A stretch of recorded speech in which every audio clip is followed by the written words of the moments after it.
Assalamu alaikum. In this video, how to erase a rectangle in Photoshop. Let's begin.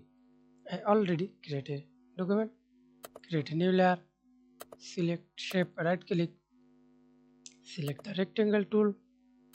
Use fill or not use fill as you wish. I use with fill. Then click and drag on your mouse. See this rectangle. Right click. Convert to smart object. Again right click. Rasterize layer. Then select the eraser tool. Right click. Use eraser tool.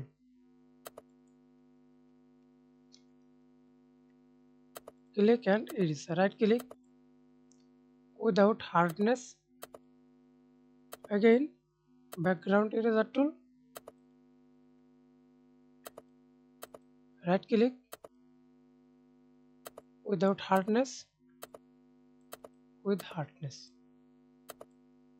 Again right click your mouse spacing.